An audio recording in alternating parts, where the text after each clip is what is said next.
Yo, what's good, internet? And today we'll be reviewing finally Borderlands 3. So Borderlands 3 is an action role-playing first-person shooter video game developed by Gearbox Software and published by 2Gang Games, of course.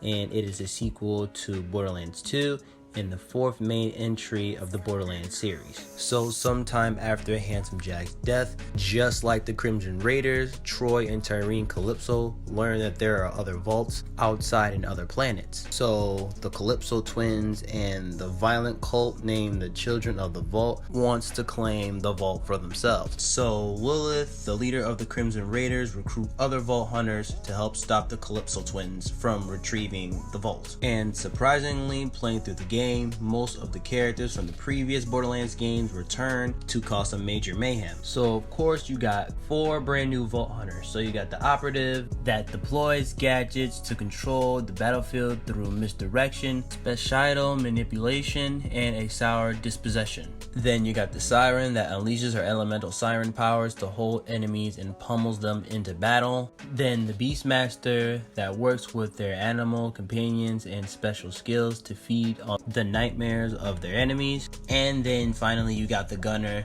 that summons her Iron Bear battlesuit to shield herself while unleashing a salvo of death on her enemies. And I like to point out that they actually tried something different with the loot system. So they added a cooperative mode, so where you play that mode, each weapon is unique and no one can actually steal that gun away from you.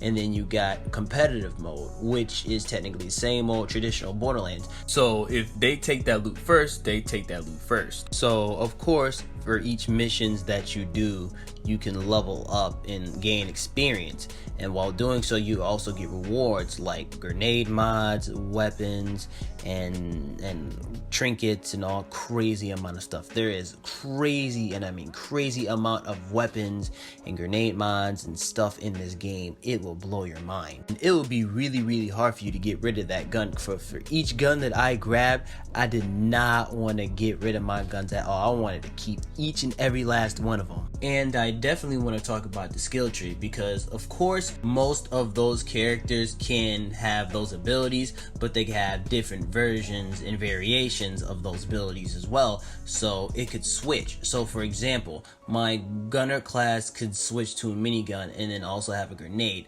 There's different variations of those grenades and miniguns, and I definitely love that aspects of the game because it'll make them test out their builds. I also like that they added new combat maneuvers and abilities such as the sliding and wall mounting, climbing over stuff. It's just cool, dog. The environments can literally break and like things.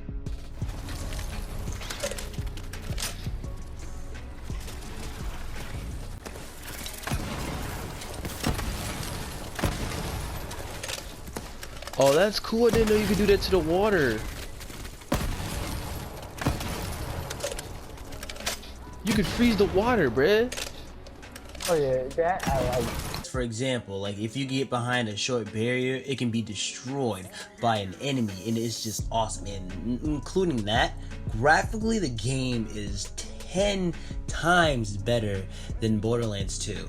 Graphically, it's just amazing. But sadly, I have to say, in a certain extent, I did literally witness people having certain problems with the graphics on PS4 Pro, but that's technically what I've heard and what people have been telling me, especially 2 of my friends that actually have a PS4 Pro. And another thing that I would also like to talk about, I only glitched one good time. It was a funny one too, because I only glitched out the map.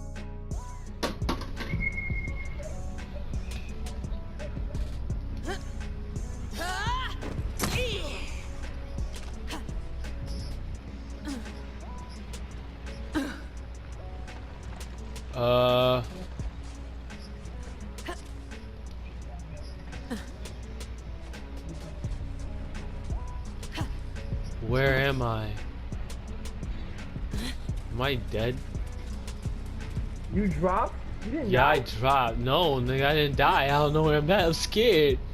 You're the out of the map. What the hell? Yeah, if you got a map, let me see. I can get out of the map. You know, It's a glitch, dog.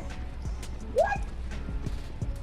I've been glitched. I died. But in all seriousness, I hope that most of the graphical or technical issues should be fixed with a patch. And I'd like to say the enemies in this game is somewhat 10 times harder than the enemies in the previous game. Like, when you fight a badass enemy, they're badass. And I like the different variations of enemies as well, because some can be big, gigantic, and tanky, while others can be slim and literally like fast. And of course, you still got your usual psychos, skags, and all of those, but they also added a whole bunch of brand new enemies like the Malva enemies, like the corporation, and they added all types of crazy type of enemies. I love the creativity. I'm loving it. They also added the catch a ride. They also have brand new vehicles as well. Most of those vehicles can be modded, so they can add like different weapons,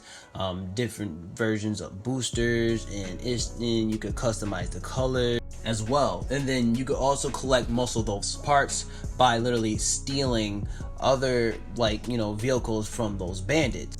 You can also do challenges as well. For example, Moxie wants you to take over most of those satellite radios so she could put her personal or music and stuff in there. Another thing, Claptraps has like dead Claptraps all over the area, so you can be able to, like, you know, collect them and finish those challenges. So it's pretty safe to say that there are a good amount of things to do in this game. And of course, I usually end up forgetting certain parts of it. For example, you could switch your fully automatic weapon into a burst rifle. And of course, if you talk to my man's Earl, he will hook you up collecting iridium from like around the world. You can like literally buy a whole bunch of cosmetics, and it's just wonderful. And depending on who you play with and how you play it, if you play it with certain connection, it can get bad at times, but other than that, you should be fine.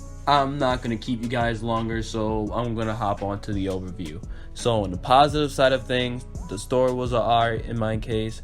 The gameplay was phenomenal. Graphically, the game was again phenomenal. I love the different versions and variation of those enemies.